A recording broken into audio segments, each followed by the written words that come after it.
Selamat malam, para pemirsa dimanapun Anda berada. Selamat datang di channel kami, Berkat Bagi Semua Bangsa. Kembali pada hari ini, kami berkesempatan untuk bertemu dengan saudara kami, Bapak Dr. Daulat Tambunan. Selamat malam, Pak Daulat. Selamat malam Pak, Shalom. Halo. Pada malam ini kita akan membicarakan mengenai dunia orang mati, Pak ya. Ya, Ya, ya kita Pak. kita juga live di YouTube. Jadi apabila ada yang menonton dan ingin bertanya langsung bisa ditanyakan biar nanti kita bisa menjawab bersama-sama. Silakan Pak Daulat.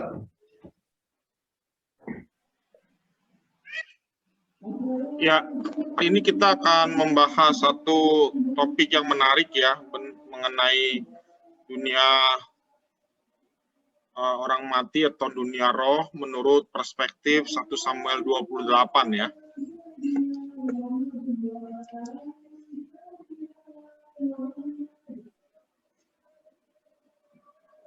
Ya, sebelumnya kita baca dulu ayat ini biar kita bisa lebih memahami konteksnya ya. 1 Samuel 28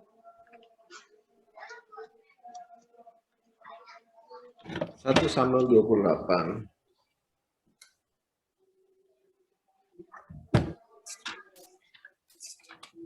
Satu Samuel 28. Saya akan bacakan dari ayat 1 sampai dengan ayat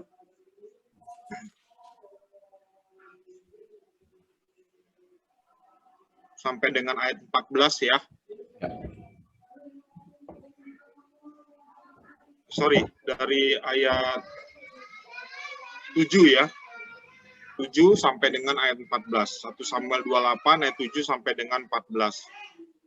Lalu berkatalah Saul kepada para pegawainya, carilah bagiku seorang perempuan yang sanggup memanggil arwah. Maka aku hendak pergi kepadanya dan meminta petunjuk kepadanya. Para pegawainya menjawab dia, di Endor ada seorang perempuan yang sanggup memanggil arwah. Lalu menyamarlah Saul, ia mengenakan pakaian lain, dan pergilah ia dengan 2 orang. Ketika mereka pada waktu malam sampai kepada perempuan itu, berkatalah Saul, cobalah engkau menenung bagiku dengan perantaran arwah, dan panggillah supaya muncul kepadaku orang yang akan kusebut kepadamu. Tapi perempuan itu menjawabnya, tentu engkau mengetahui apa yang diperbuat Saul, bahwa ia telah melenyapkan dari dalam negeri para pemanggil arwah dan roh peramal. Mengapa engkau memasang jerat terhadap nyawaku untuk membunuh aku? Lalu bersumpahlah Saul kepadanya demi Tuhan. Katanya, demi Tuhan yang hidup, tidak akan ada lagi kesalahan tertimpa kepadamu karena perkara ini. Sesudah itu bertanyalah perempuan itu, siapakah yang harus kupanggil supaya muncul kepadamu? Jawabnya, panggillah Samuel supaya muncul kepadaku. Ketika perempuan itu melihat Samuel, berteriaklah ia dengan suara nyaring. Lalu perempuan itu berkata kepada Saul, demikian, mengapa engkau menipu aku? Engkau sendirilah Saul. Maka berbicaralah raja kepadanya, janganlah takut, tetapi apakah yang kau lihat? Perempuan itu menjawab Saul, aku melihat sesuatu yang ilahi muncul dari dalam bumi. Kemudian bertanyalah ia kepada perempuan itu, bagaimana rupanya? Jawabnya, ada seorang tua muncul berselubungkan jubah. Maka taulah Saul bahwa itulah Samuel. Lalu berlututlah ia dengan mukanya sampai ke tanah dan sujud menyembah. Ya, itu adalah pembacaan kita ya dari 1 Samuel 28 ayat 1 sampai 14, maaf. Nah, dari pembacaan ini ternyata ada bagian-bagian hal yang menarik ya, bahwa dalam konteks ayat ini atau dalam nats ini terdapat 2 pandangan mengenai dunia orang mati atau disebut dengan dunia roh atau bisa dikatakan dunia arwah. Pandangan itu adalah menyebutkan dua pandangan bahwa pandangan mengenai roh Samuel yang adalah benar roh Samuel dan roh jahat yang menyerupai roh Samuel, ya, atau roh jahat yang menyerupai Samuel. Jadi ada dua pandangan, ya, yang berseberangan, yang bertolak belakang.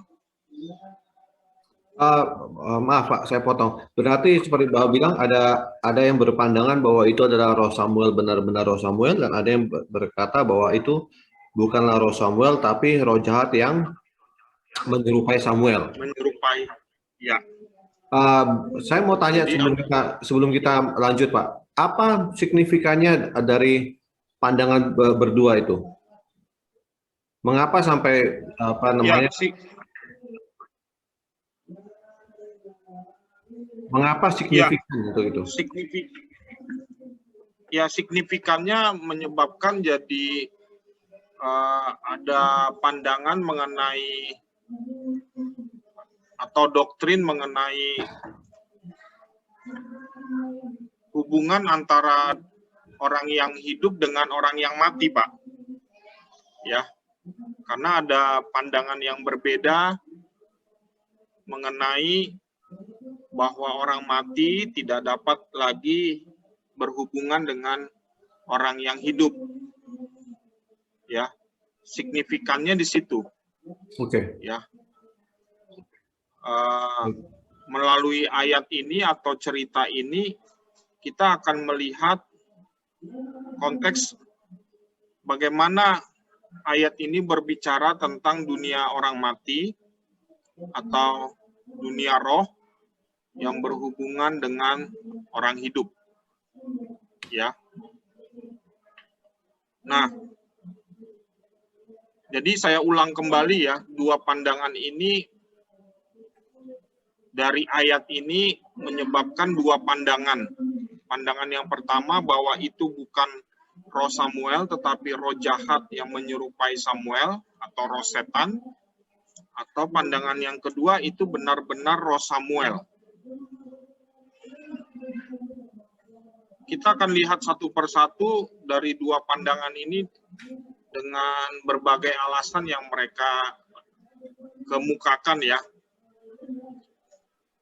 Yang pertama, pandangan bahwa roh jahat itu adalah roh jahat yang menyerupai Samuel.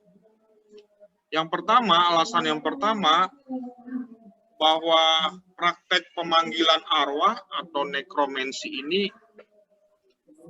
kita ketahui di dalam bangsa Israel sangat dilarang oleh Tuhan.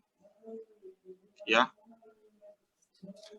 Apalagi dalam konteks pemerintahan Raja Saul, bahwa pada masa Saul orang-orang yang memanggil arwah itu atau berhubungan dengan praktek pemanggilan arwah itu adalah sangat dilarang, ya.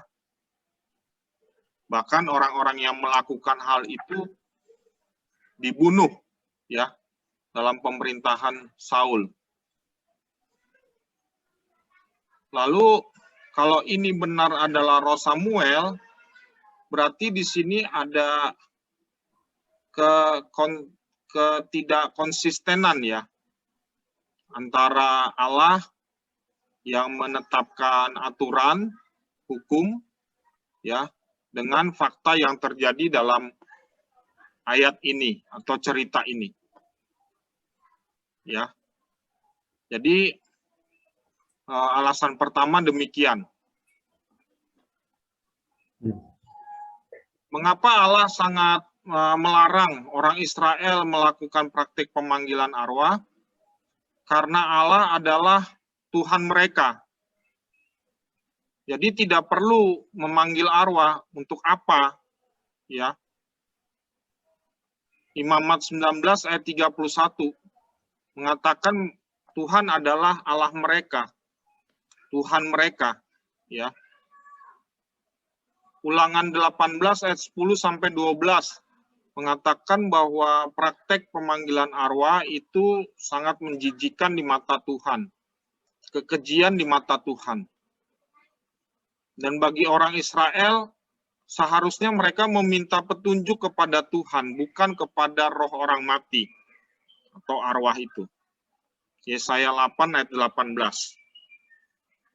Larangan ini sangat ditekankan oleh Tuhan, bahkan disertai ancaman hukuman yang sangat berat. Mereka yang terlibat dalam praktek ini akan dilenyapkan dari tengah bangsa Israel. Imamat 20 ayat 6. Hukumannya itu berupa rajam batu sampai mati, ya. Dan ini adalah cara Tuhan untuk mendidik bangsa Israel agar bangsa Israel tidak terpengaruh oleh bangsa lain yang melakukan praktek tersebut. Ya, jadi jelas di sini bahwa Tuhan sangat melarang praktek pemanggilan arwah ini. Jadi kalau ada pandangan itu adalah roh Samuel, berarti Tuhan tidak konsisten. Ya, ini alasan yang pertama, pandangan dari roh jahat yang menyerupai Samuel. Pandangan yang kedua, mau mengatakan bahwa tidak ada hubungan antara orang yang hidup dengan orang yang mati. Beberapa ayat sangat mendukung pernyataan ini, seperti 2 Samuel 12 ayat 23b. Di sini ada pernyataan Daud ketika anaknya itu mati. Ya, aku yang akan pergi kepadanya, tetapi ia tidak akan kembali kepadaku. Di sini Daud begitu sedih meratapi kematian anaknya, tapi anaknya itu tidak dapat kembali. Dan juga dalam perumpamaan yang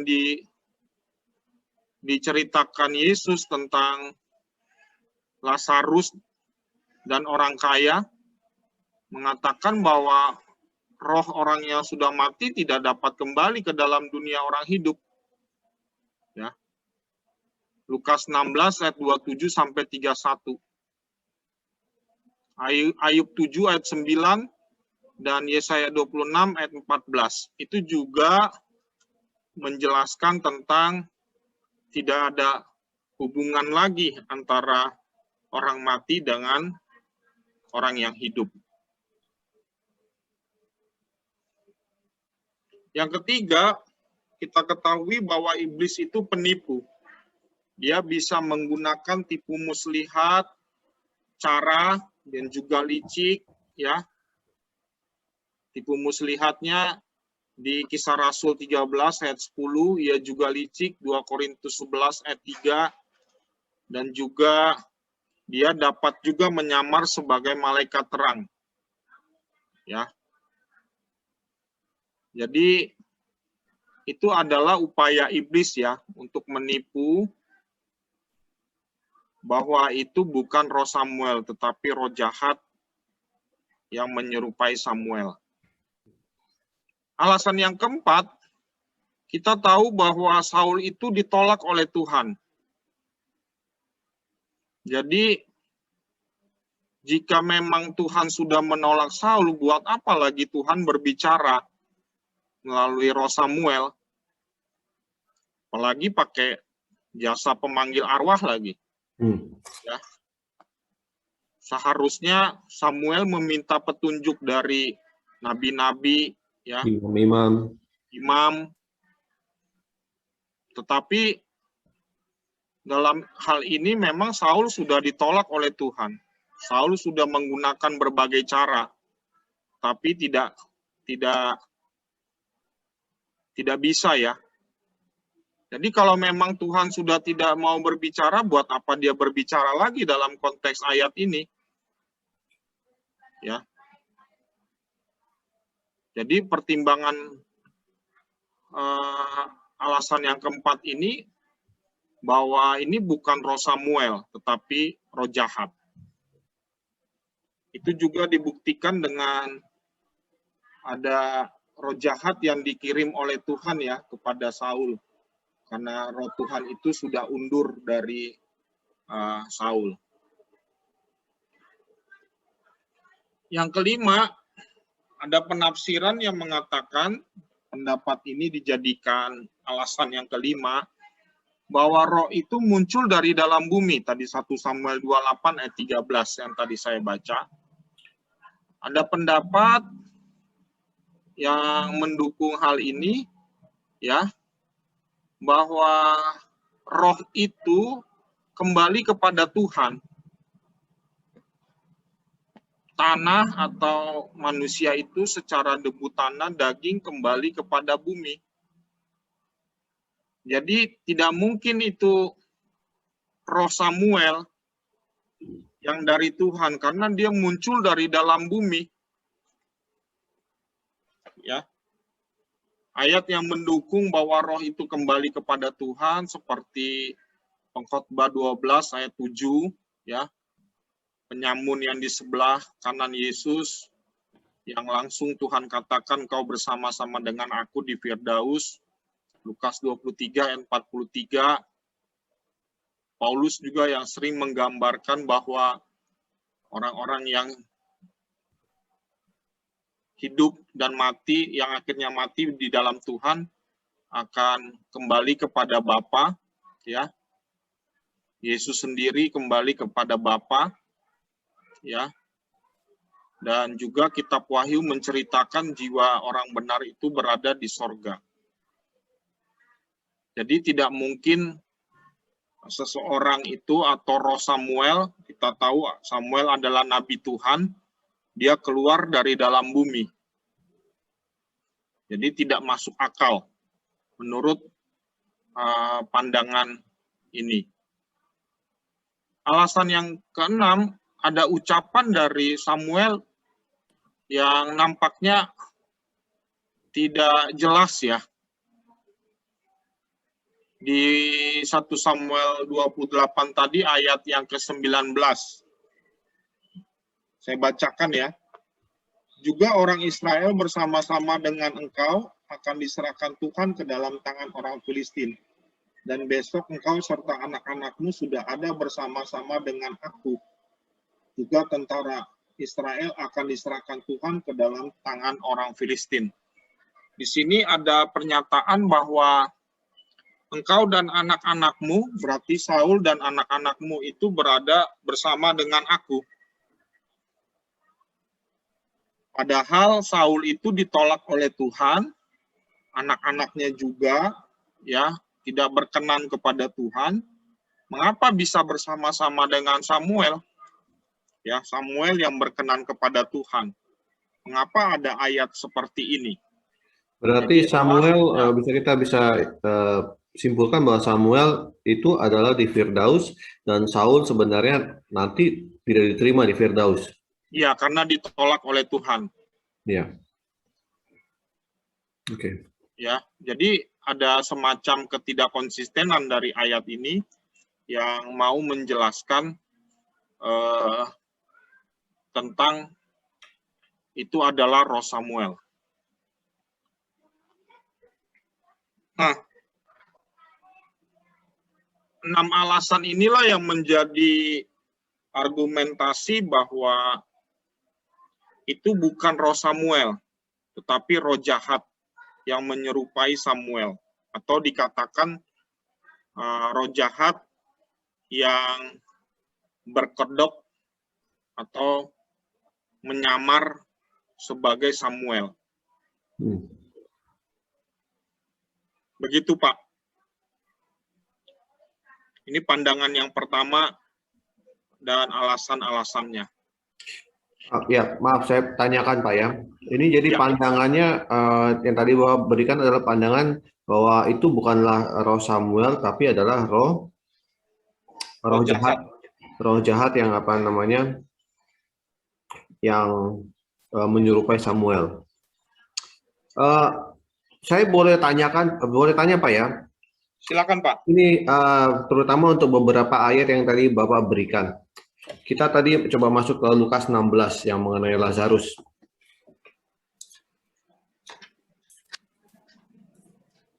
Lukas 16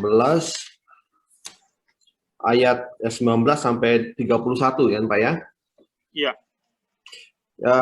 Ini ada beberapa ayat tapi apa namanya mungkin di rumah juga bisa baca masing-masing. Tetapi dari Lukas 16 ayat 19 sampai 31 ini, yang saya lihat itu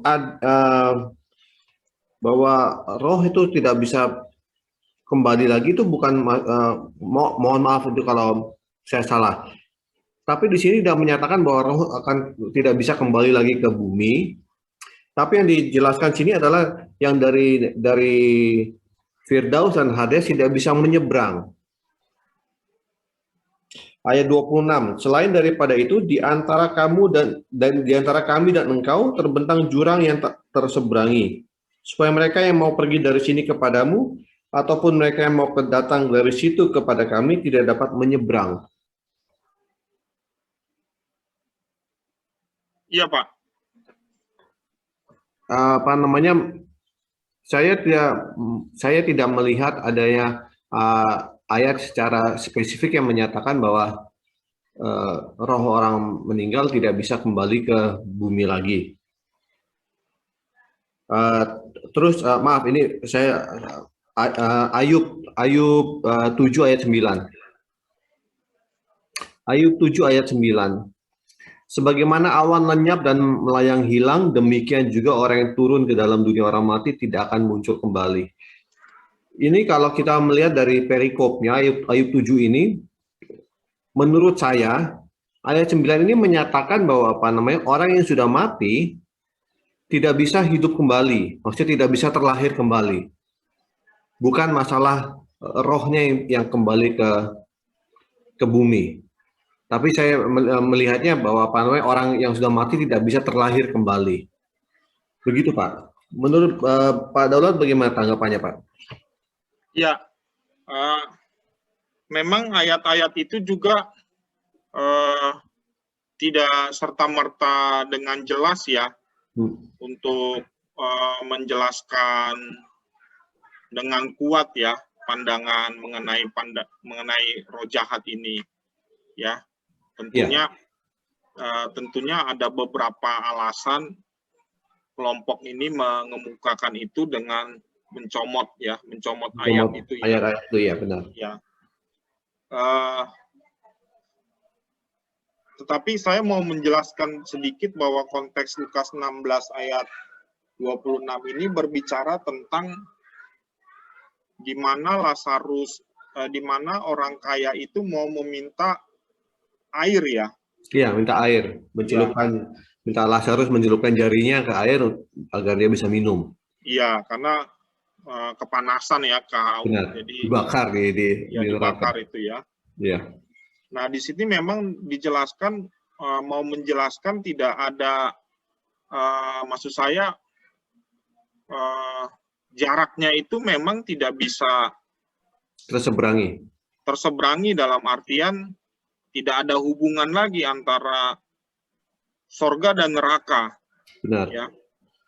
Ini kan semacam penglihatan saja yang diberikan oleh Tuhan supaya orang kaya itu menyadari tidak ada lagi hubungan antara sorga dan neraka.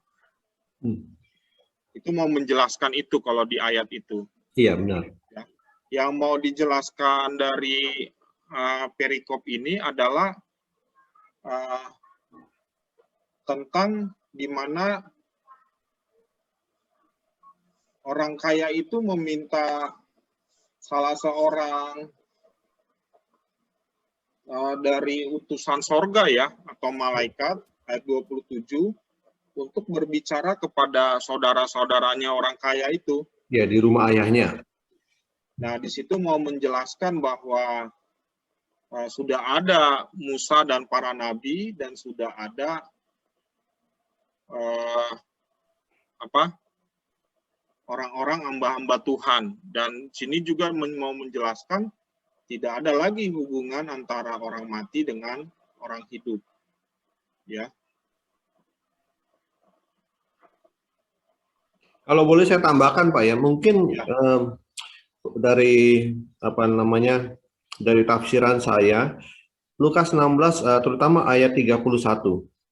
Kata Abraham kepadanya, jika mereka tidak mendengarkan kesaksian Musa dan para nabi, mereka tidak juga akan mau diyakinkan, sekalipun oleh seorang yang mati dari antara orang seorang yang bangkit dari antara orang mati. Ini bukannya tidak apa merujuk kepada kebangkitan Yesus juga, Pak ya? Enggak, ini hanya mau menjelaskan kedegilan hati orang ya.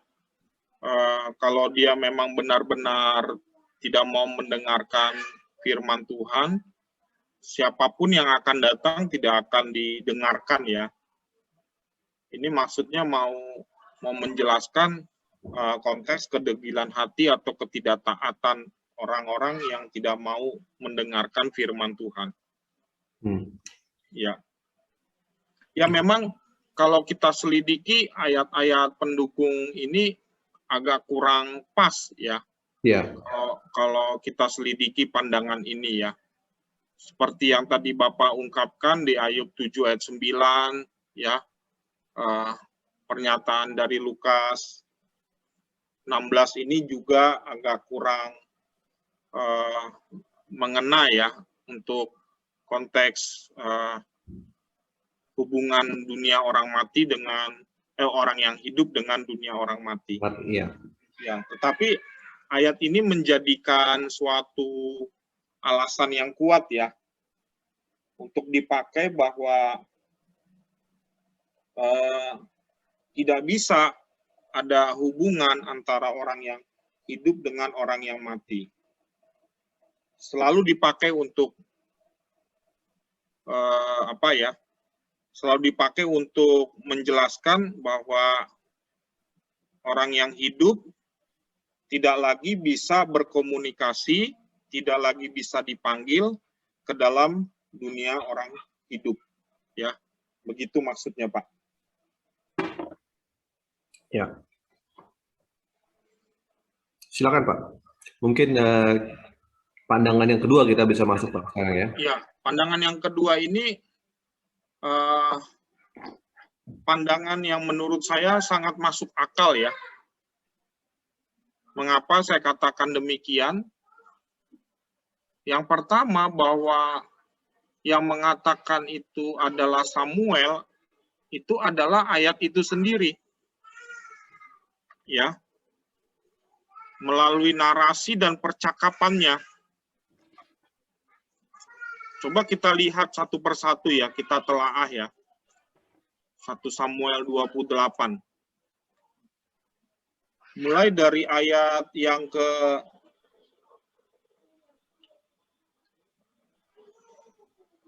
12. Ya, ayat 12, perempuan itu melihat Samuel.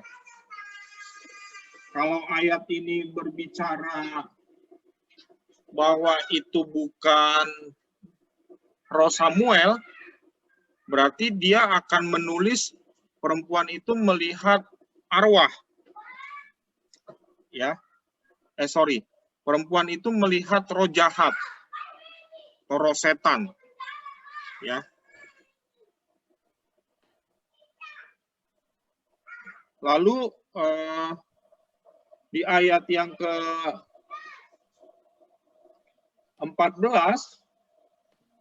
di bagian B, maka tahulah Saul bahwa itulah Samuel. Jadi perempuan itu melihat Samuel sendiri, ya, lalu diteguhkan kembali oleh Saul bahwa itu adalah Samuel, ya. Lalu di ayat yang ke-15 itu juga berbicaralah Samuel kepada Saul. Ya. Kalau dia bukan roh Samuel atau disebut pandangan yang pertama itu roh setan, itu sama dengan Kejadian pasal 3 bahwa itu bukan Tuhan yang berbicara, tetapi langsung mengatakan ular itu yang dipakai oleh iblis ya. Iya. Itu jelas. Ayatnya mengatakan demikian. Begitu juga dengan konteks ayat ini. Jelas sekali ditulis dengan Samuel. Jadi sudah ada 3 ya yang mengatakan itu Samuel. Ayat 16 berbicaralah Samuel. Ya. Jadi sudah ada 4 ya. 4 narasi dan 4 percakapan. Maksud saya ada narasi dan percakapan yang mengatakan itu adalah Samuel Benar-benar itu Samuel. sendiri. Ya. Itu alasan yang pertama. Alasan yang kedua, Samuel sendiri berani mengatakan itu menyebut nama Tuhan. Tuhan di sini ditulis dengan Tuhan huruf besar atau YHWH, Yahweh. Ya. Itu di ayat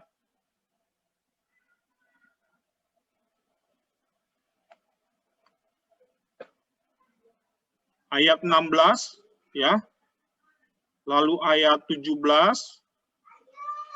ayat 18, ayat 19. Ya. Jadi ada 4 ucapan Samuel yang menyebut nama Tuhan. Jadi jumlahnya ini tidak main-main, sudah lebih dari 3. 2-3 kali suatu pernyataan itu sah. Ya.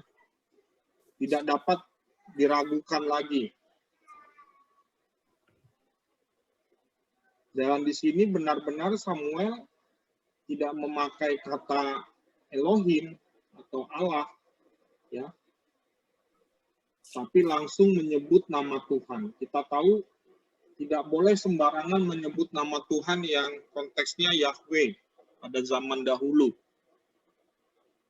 Kalau tidak bukan seorang nabi, seorang imam, ya, tidak boleh dengan sembarangan, ya, menyebut nama Tuhan yang kudus. Dan juga harus menyebut nama Tuhan itu dalam konteks ibadah, dalam konteks atas nama Tuhan. Tidak boleh sembarangan menyebut nama Tuhan. Ya. Nah, sini sudah 4 kali, ya, 4 kali penyebutan nama Tuhan yang diucapkan oleh Samuel sendiri.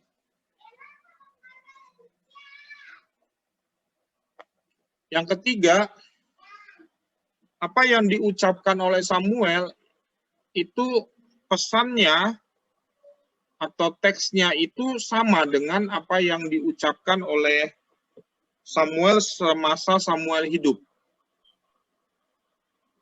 Ya. Coba kita lihat 1 Samuel 15 ayat 28. Ini ungkapan Samuel ketika Samuel masih hidup kepada Saul. Kemudian berkatalah Samuel kepadanya, Tuhan telah mengoyakkan daripadamu jabatan raja atas Israel pada hari ini dan telah memberikannya kepada orang lain yang lebih baik daripadamu. Lagi sang mulia dari Israel tidak berdusta dan ia tidak tahu menyesal sebab ia bukan manusia yang harus menyesal. Nah, ini 1 Samuel 28 ayat yang ke 16 dan 17.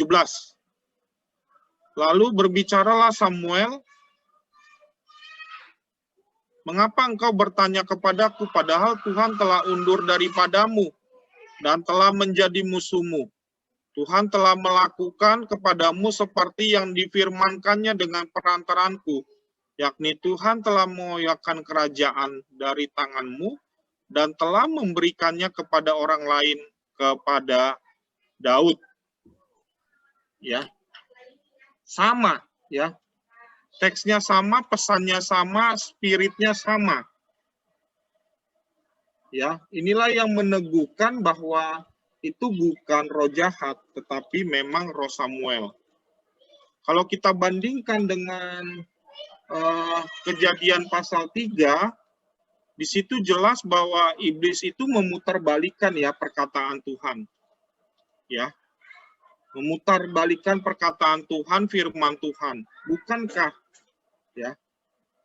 Bukankah Tuhan telah berfirman kepada engkau? Ya, bukankah Tuhan telah berfirman? Padahal jelas di situ kalau kita pelajari di Kejadian pasal 3, Tuhan itu berfirman kepada Adam, bukan kepada Hawa. Ya. Coba ya kita lihat ya. Dan juga perkataannya berbeda ya. Ya, kita belajar teks ya.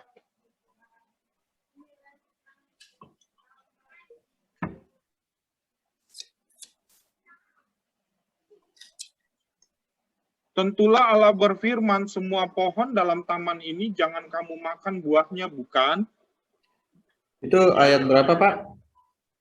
Kejadian pasal 3 ayat yang pertama. Ya.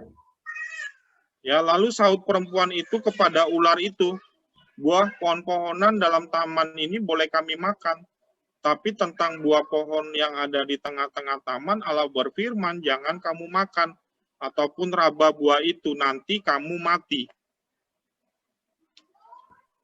Tapi ular itu berkata kepada perempuan itu, sekali-kali kamu tidak akan mati. Tapi Allah mengetahui bahwa pada waktu kamu memakannya, matamu akan terbuka dan kamu akan menjadi seperti Allah, tahu tentang yang baik dan yang jahat. Jadi diputarbalikan. Beda dengan apa yang diucapkan Samuel kepada Saul, itu persis teksnya sama, ya pesannya sama, nubuatnya sama, itu ya. Nah, dan juga kalau kita mau melihat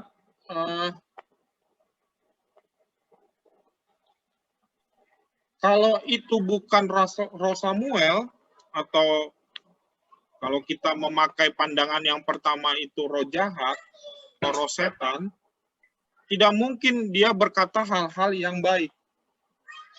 Maksud saya, tidak mungkin dia berkata hal-hal yang tidak baik. Maksudnya pasti, jujur? Ya, pasti dia akan berkata hal-hal yang baik. Berdusta dia ya? Ya, berdusta. Ya, memberikan sesuatu tentang hal-hal yang palsu. Ya, pengharapan yang palsu. Ya, yang enak-enak, seperti yang terjadi dalam konteks Israel, ada nabi-nabi palsu. Ya, kalau kayak sekarang, zaman sekarang itu PHP gitu, Pak ya? Ya, memberi harapan palsu. Palsu. Jadi kalau apa namanya yang lagi pacaran yang PHP-an tuh bisa dibilang iblis, Bu, berarti, Pak? Iya, bisa. Bisa aja, Pak. Pak Ferdinand ini. Ya, kalau PHP itu kan kasih tahu yang enak-enak doang. Benar. Ya? Tidak mau yang jujur, yang apa namanya, nanti kalau kamu sama saya, kamu hidupnya menderita, nggak ada yang mau gitu kan? Iya, sama seperti tadi, Pak, yang Kejadian 3. Kalau engkau makan, engkau nggak akan mati. Engkau akan sama seperti Allah, kan yang enak-enak kan? Nah, nanti kalau kamu pacaran sama saya, kita naik mobil kemana-mana, ya kan? Ternyata mobilnya angkot, kan kita nggak tahu. Atau supir angkot ya, pacarnya. Benar, begitu. Injak rem ternyata ya, tapi angkot ya. Iya. Ya, jadi tidak mungkin itu kalau dia roh setan, tidak mungkin berbicara hal-hal yang tidak enak seperti itu. Itu pasti roh Samuel. Oke. Nah, belum, Pak, belum selesai. Iya, silakan. Alasan yang kelima,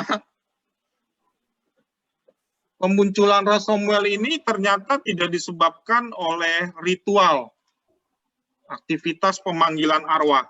Kita tentu tahu ya, ada ritual tertentu dalam pemanggilan arwah.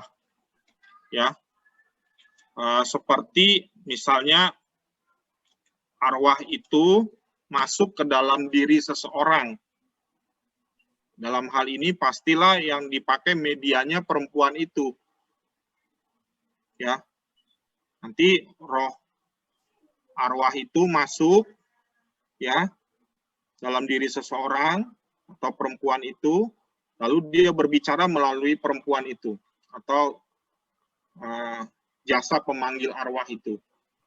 Itu yang kita ketahui ya, modelnya seperti itu. Tetapi ini yang menarik ya, ini bukan melalui ritual, jadi perempuan itu belum melakukan ritual. Coba kita lihat lagi ya ayat ini ya.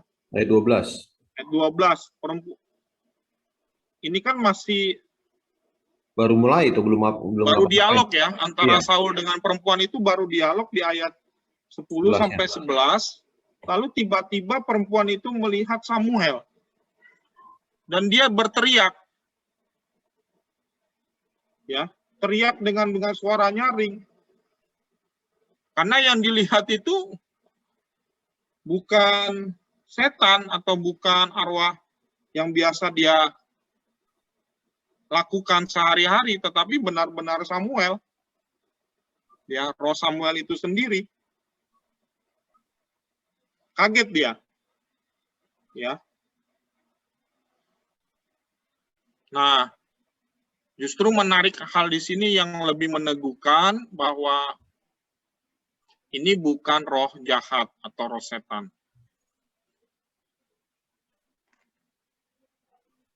Yang keenam, kalau kita melihat dalam konteks pelayanan Yesus ya di dalam Perjanjian Baru, ternyata ada juga penampakan orang-orang kudus ya. Di Matius 27 ayat 52 sampai 53. Itu ada penampakan orang-orang kudus di Yerusalem. Ya. Dan juga banyak sekali pernyataan-pernyataan tentang orang yang mati itu bisa dibangkitkan oleh Tuhan ya dengan tujuan atau hal-hal khusus yang tertentu. Ya, seperti ketika murid-muridnya melihat kemuliaan Tuhan, kemuliaan Yesus, Yesus diperkenan ya. Lalu tiba-tiba di samping Yesus ada Elia dan Musa. Ya. Tentunya dengan maksud, dengan tujuan khusus, hal-hal yang khusus ya, hal-hal tertentu ya. Jadi dalam arti bahwa orang mati itu atau roh itu bisa muncul kembali. Ketujuh, posisi Samuel dari dalam bumi merupakan ungkapan yang umum untuk orang yang sudah mati. Ya. Baik orang benar maupun orang fasik akan turun ke dalam dunia orang mati.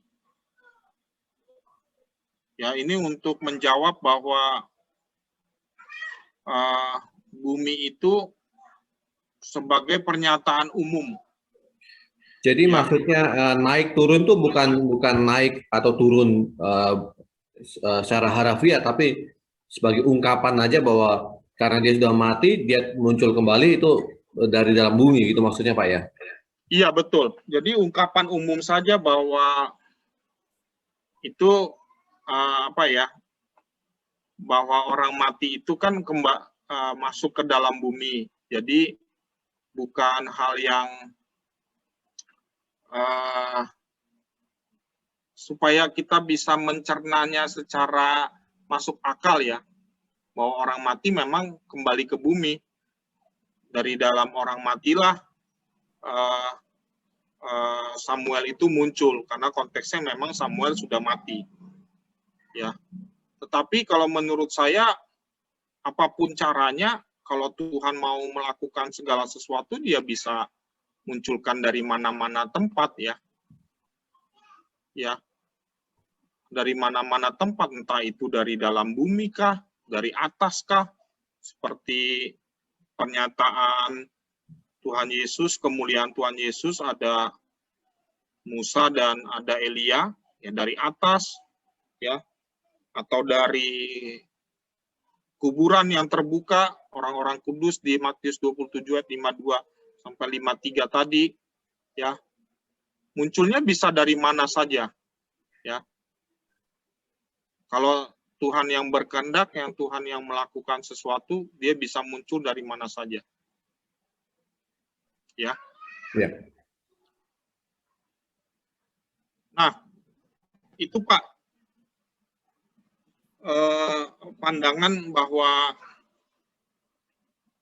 ada 7 alasan bahwa itu adalah roh Samuel, benar-benar Samuel, dan 6 pandangan mengenai roh itu adalah roh-roh jahat.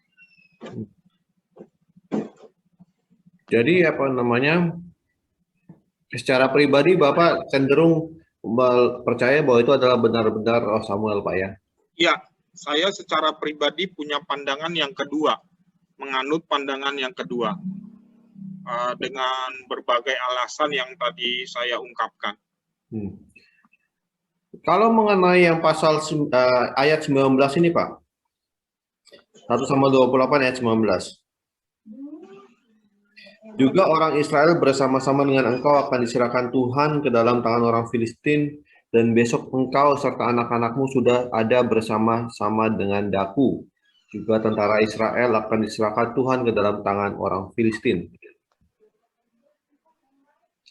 Tadi di pandangan pertama dikatakan kalau misalkan apa namanya, kan Saul sudah tidak diperkenan oleh Tuhan lagi, sedangkan Samuel diperkenan Tuhan, berarti kan tempatnya berbeda, satu di Hades, satu di Firdaus.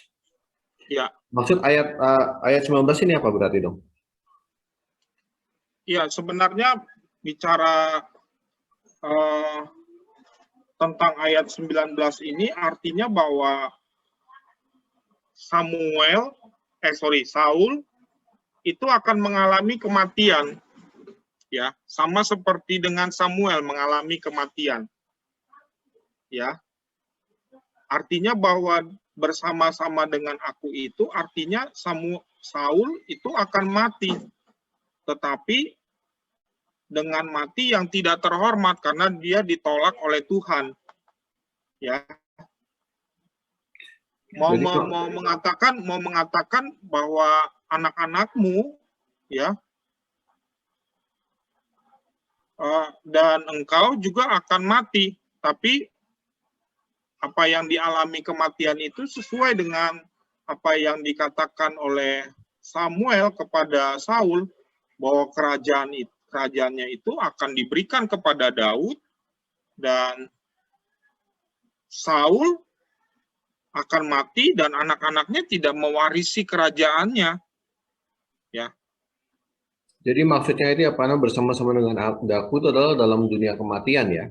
Iya, dalam konteks Saul tidak memerintah lagi, Saul mengalami kematian karena dia ditolak oleh Tuhan, dan anak-anak Saul juga tidak mewarisi kerajaan dari Saul, ya.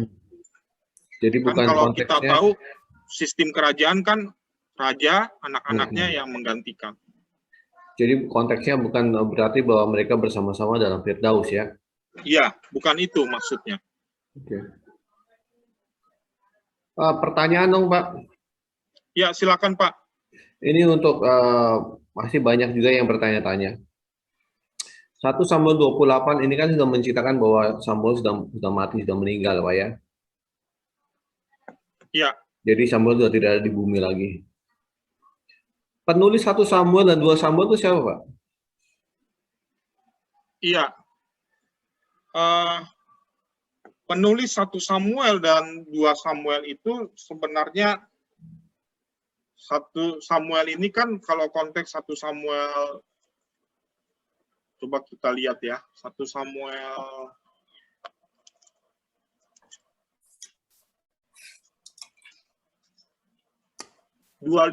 Samuel mati ya. Ya. Kematian di Samuel itu di 1 Samuel 25. Tetapi ceritanya ini masih masuk dalam konteks 1 Samuel. Iya. Ya. Karena kalau kita tahu ini masih dalam konteks menceritakan tentang hal-hal yang masih berkaitan dengan Samuel. Ya. Khususnya di 1 Samuel 28. Karena di situ Samuel masih berbicara atas nama Tuhan untuk meneguhkan pesannya, nubuatnya. Ya. bisa jadi memang bukan Samuel langsung, tetapi zaman dahulu itu seorang nabi, ya, apalagi nabi besar seperti Samuel itu pasti dia punya asisten, ya, punya sekretaris pribadi, ya, yang juga diilhamkan oleh Tuhan untuk menulis, ya, tetapi itu masih dalam konteks Samuel yang menulis, ya, Samuel yang menuliskan. Cuman apa ya, kalau mau dikatakan hanya perantara penulis saja mungkin sekretaris pribadinya itu, ya. Kalau saya Tapi lihat, semuanya itu bisa diwahyukan oleh Tuhan. ya, kalau saya lihat ini itu adalah menurut tradisi Yahudi, kitab Samuel ditulis oleh Nabi Samuel dengan tambahan-tambahan dari Nabi Gad dan Nabi Nathan. Iya, betul. Ya, Nabi Gad, Nabi Nathan itu nabi-nabi sesudah zaman Samuel. Oke. Tapi tidak memungkinkan juga ada sekretaris pribadi yang diilhamkan oleh Tuhan. Yang mengumpulkan tulisan-tulisan Samuel berarti ya. Betul, yang masih berkaitan dengan Samuel sendiri. Satu pertanyaan lagi Pak, ini mungkin Ya. agak aneh dan agak lucu Pak ya. Di 1 Samuel 28 ini kan kita lihat adalah Saul, adalah Saul, terus penenung itu pemanggil arwah, dan arwah Samuel, roh Samuel, ya kan Pak? Ya. Itu kan subjeknya ada 3 orang di situ, yang 1 Samuel 28 itu. Ya. Di 1 Samuel 29 kita melihat Saul setelah itu mati. Ya. Ya kan? Terus yang menceritakan mengenai 1 Samuel 28 ini siapa? Ya, itu yang tadi saya katakan ya. Ada orang-orang tertentu yang dipakai Tuhan ya untuk menceritakan atau menulis ya. Bisa saja itu adalah sekretaris pribadi Samuel, ya, bisa saja tadi yang Bapak katakan Nabi Gad atau Nabi Nathan, ya, yang diilhamkan Tuhan untuk bercerita tentang pesan ini, ya, kisah ini. Sama seperti halnya kita meyakini bahwa penulis kitab Kejadian, Keluaran, Imamat, Bilangan, Ulangan itu adalah Musa. Musa. Ya. Padahal Musa kan tidak ada di zaman Kejadian. Ya. Tetapi penulis kitab 5 kitab itu atau Pentatuk itu adalah Musa. Ya. Musa diberikan wahyu oleh Tuhan. Ya. Penyingkapan rahasia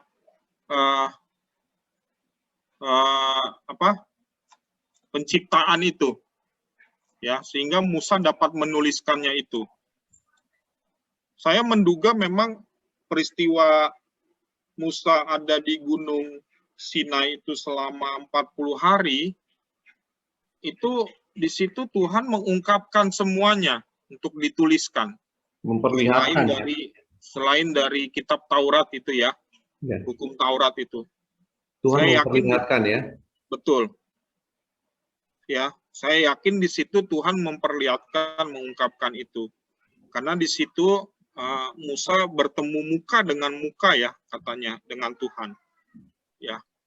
Musa mendapat privilege atau keistimewaan oleh Tuhan untuk berjumpa dengan Tuhan secara langsung. Begitu juga mengenai 1 Samuel 28. Ya. Bisa saja memang Samuel itu sendiri yang memperlihatkan ke Nabi Gad dan Nabi Nathan. Betul. Bisa, ya. Begitu, Pak.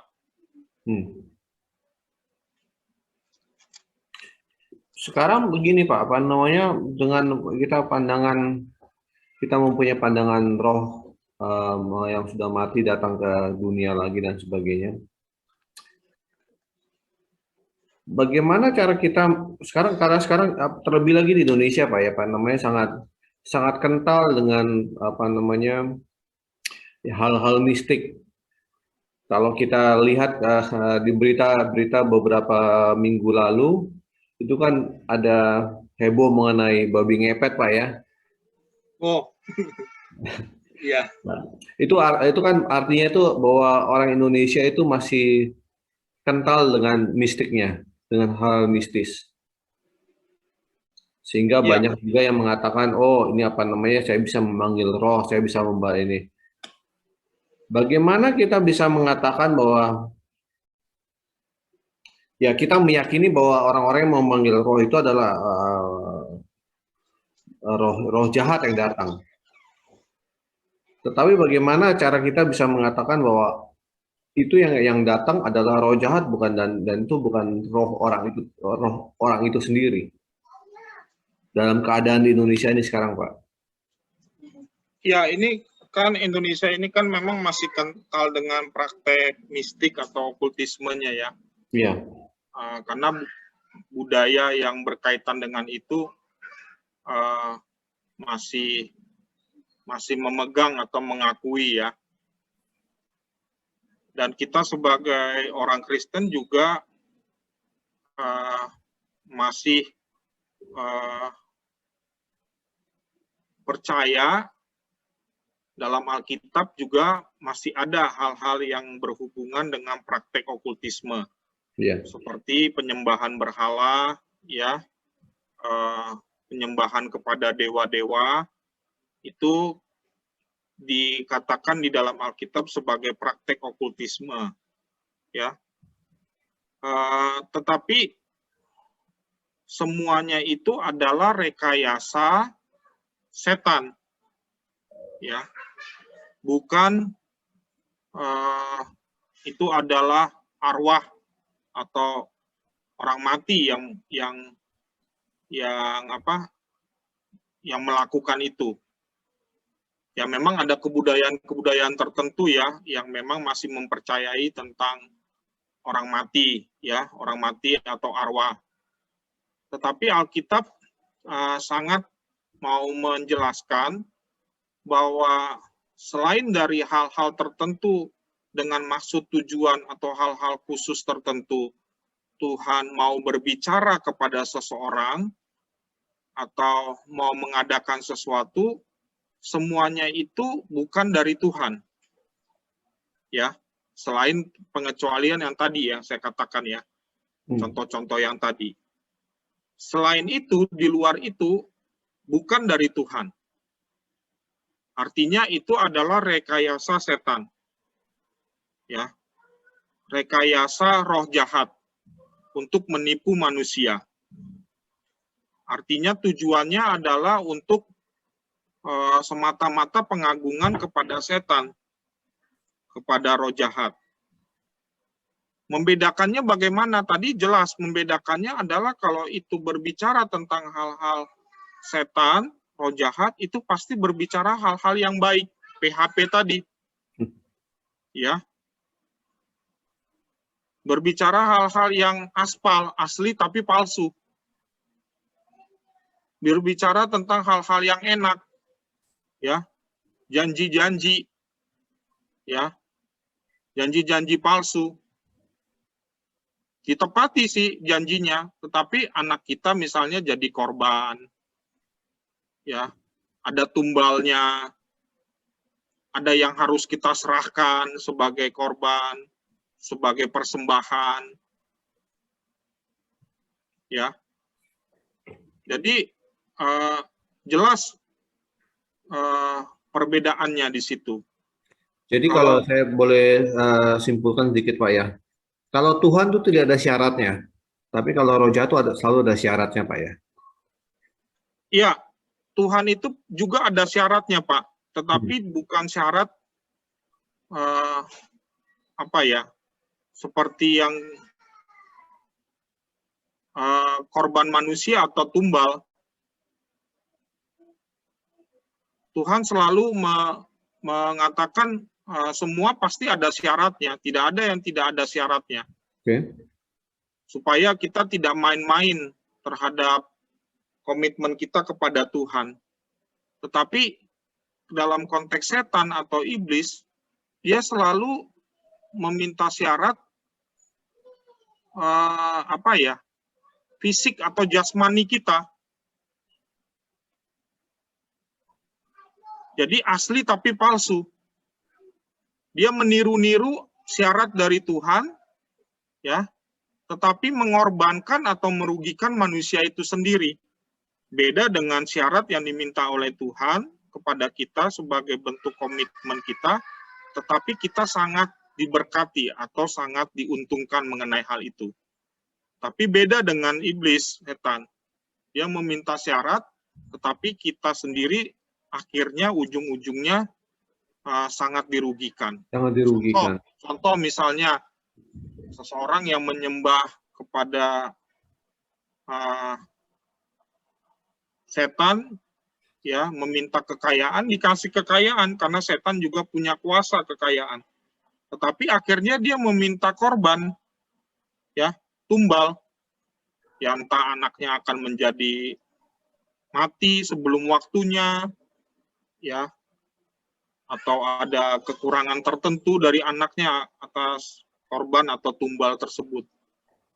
Tapi beda dengan Tuhan, dia meminta syarat, tetapi dia akan memberikan berkat, kebahagiaan, ya.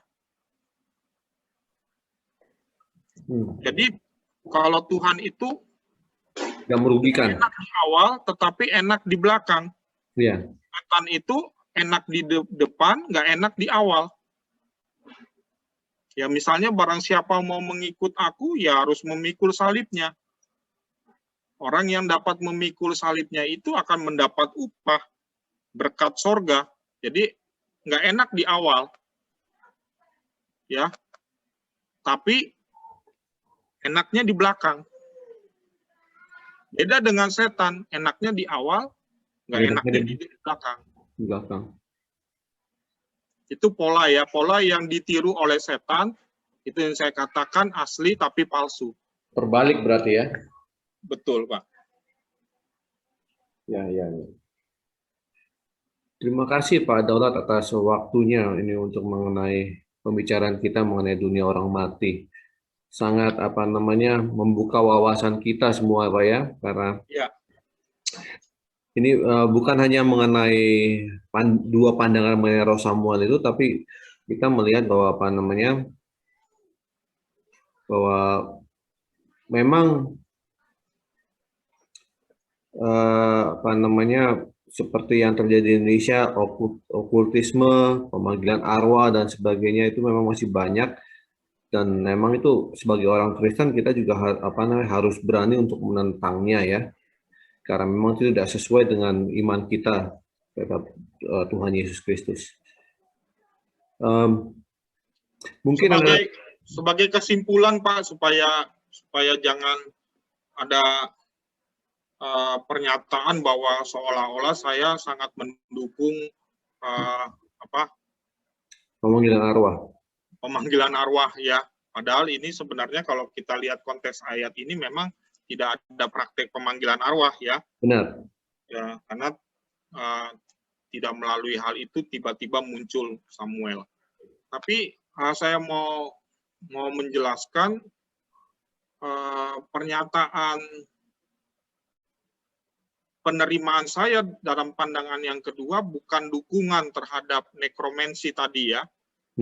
Jasa pemanggilan arwah atau praktek pemanggilan arwah. Hal itu mau saya katakan bahwa praktek pemanggilan arwah sama sekali tidak dikehendaki oleh Tuhan. Ya. Tidak diizinkan oleh Tuhan. Ya, tadi menurut kitab Imamat ya, kitab Ulangan ya. Dan kalau kita mau menelaah dari Lukas 16 juga tadi ya. Sebenarnya itu pesan dan semangatnya tidak ada hubungan antara dunia orang mati dengan dunia orang hidup. Jadi itu mau mengatakan ya